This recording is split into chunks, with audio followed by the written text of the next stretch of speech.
Hello everyone and welcome back to a brand new video today, and today we are back on Assetto Corsa for I think our third video on this game.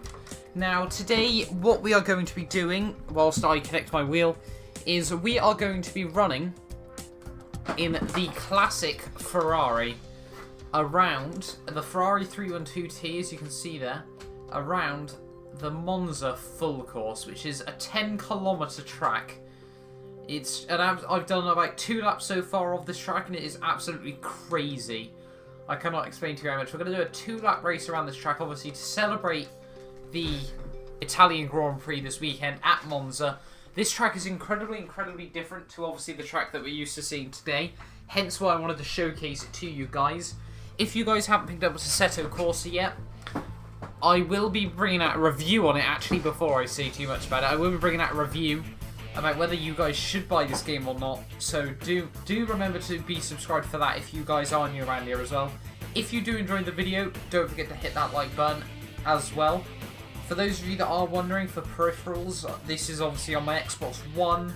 I am using a Thrustmaster 458 wheel, not the TX version, just a stock Thrustmaster 458 wheel.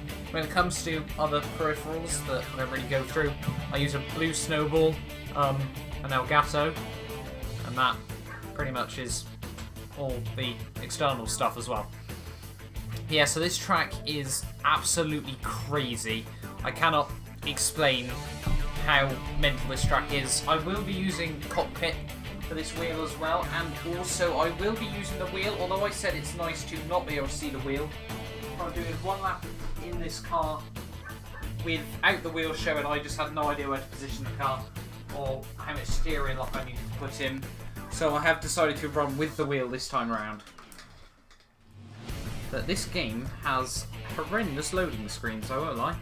It gets to about 60% and then just burns the way through the rest of it, but up to that point it is terrible, I won't lie. But let's drive the Ferrari 312T. I'm pretty certain this is the car that got Niki Lauda's 2nd place overall in the driver's standings in 1976, just behind James Hunt. He lost the championship in the final race at a very rainy Fuji, as we've got off to an absolute blinder of a start though. We've got into P12 already. The only problem I have definitely with these cars is the fact that all the other cars around you are so loud as well, you can't hear when you need to change up. But this is what classic Monza looks like on Assetto Corsa. Obviously there are very... Oh, sorry, I've kind of given you a push there, haven't I?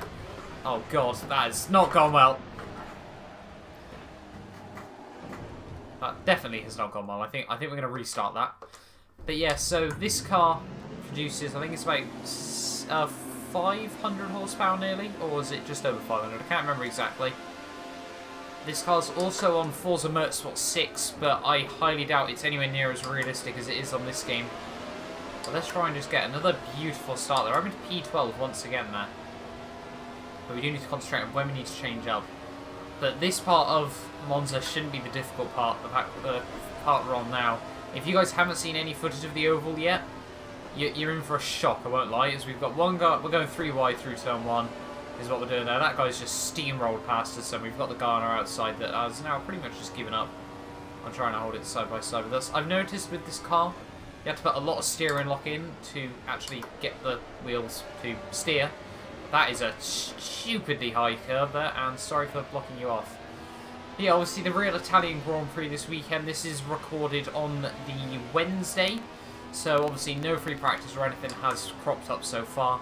It is probably going to be a fairly interesting race. I'll be surprised to not see Mercedes win, obviously. Manor, I think, is going to be the one surprise this weekend, where they just run a no downforce setup whatsoever. As we go through what is meant to be a Ascari there, around the outside of someone. You don't see that often in new Ascari, but this car unfortunately only has 5 gears, so it's limited to 183 miles an hour, near enough. And around a track like that, like this, that is just not going to cut the mustard. As we move up the inside into P10, in modern day that would be we've scored 1 solitary point, but back in the 60s and 70s, and pretty much up to the early 2000s, only the top 6 scored points. Then they beefed it up to 8, and obviously in 2010 they beefed it up. 2 of the top 10 drivers scored points there. Just gave the little guys a lot more of an opportunity. But now we move on to for the classic oval, and for those guys that have never seen footage of this, this is bumpy as hell. I cannot go into explain how bumpy this is. The fact that drivers back then were allowed to drive on this, you can see how much the suspension's having to work, and how just less stable these cars were just generally. As you can see, we've just done a huge hop there. But yeah, so these cars, how they were allowed to drive around this sort of circuit, I will never know, but that really just shows how hardcore F1 was back in the day. As we move on to the second part of the oval here, pretty much rounding out lap 1 now. The bumps are just, the suspension's having to do so much work, especially at 180 miles an hour, just to try and keep the car from just snapping. As you can see, the car on their inside there just went over a huge bump there, and I think got all 4 wheels up on the air. If I can actually, you know, English there. No idea how he's suddenly got a sudden burst of pace there. But I think this is Ferrari 312's T and also a classic Lotus. But I can't remember the name of it. They are obviously incredibly different cars here. Both from roughly the same era. I can't remember exactly whether the same year or not. As we've got one guy trying to hold it on our inside for this turn 2. I think we're just going to be able to close him off into the braking zone, as we do seem to be able to brake quite late versus the AI. Make sure we just avoid that curve though. We've got another driver right behind us as well. Get as close to the wall as we possibly can. I always seem to just be able to judge that actually quite well. Just a little bit of counter steer out the corner as well. But yeah, this car is absolutely incredible. And I do hope you guys do enjoy this classic Monza footage as well. It's quite nice that a game does remember these classic tracks a lot more. As we're going to have to put a lot of steering lock in there. Oh god, he's just come straight across. We're on the grass. It's rallycross now. As we're trying to move around the outside of him, but that's not going to work. We have the inside into the next corner, so we're going to box him in a little bit there. As we're just bouncing off the limiter up the inside of someone else there. We move up into P9 as we skate horribly wide through Parabolica. That is definitely not the recommended line there. We have nudged the sandbank there on the outside, or whatever you want to call it, the grass verge. That has dropped us down into a very low P12 there. Still respectable, nonetheless, for, I think, my second lap around this track.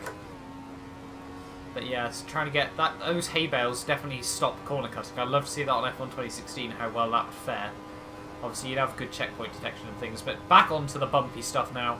I don't know whether it's safer to actually be on this low side or over the apron or not, because obviously now I am a NASCAR driver on Forza Motorsport 6. Oh god, I've been given a... Oh, what the hell? Nah, we've actually just been... I don't even know what's happened there. Can we get like a rewind of that at some point? That guy's got spinning as well. And that has been a huge shame to end the race. Can we get a rewind, a replay of just what happened? Here we go, replay. So, where are we at the moment? We're coming on to the oval now. If I go... And then we go like that. Let's have a look then. So we're on the inside, going into the corner. There we are. And what's just happened then? So, do we get like a huge bounce or something? Or do we get like hit from behind? Oh, we skim the wall. Where is it actually? Oh god, we're like on the first lap, aren't we? Alright, let's just keep skipping around, shall we? So this is now on to lap 2, if I'm not such a noob with this game. These cars look incredibly quicker, I won't lie, at this sort of pace.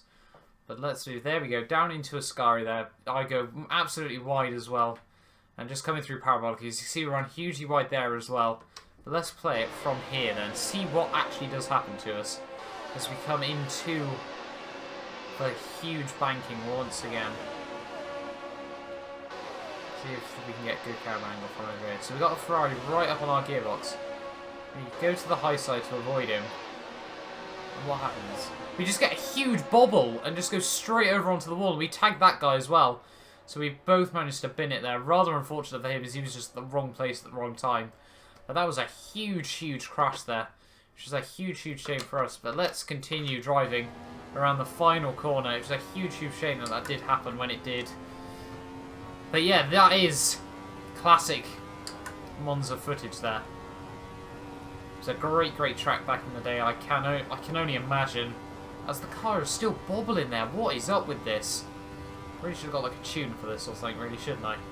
This thing is just bouncing all over the place. That is undescribably dangerous, but that was F1 back in the day, I won't lie. Can we improve on our best lap? Yes, we can, by very, very little. But anyway, guys, hopefully you have enjoyed that video. Don't forget to like and subscribe if you are new around here for daily motorsport content from a range of games such as Forza Motorsport 6, Forza Horizon 3 when it's released, and F1 2016. Hopefully you guys have enjoyed this little video. Hopefully you guys liked, I guess, that huge, huge crash there. Thank you so much for watching, and goodbye.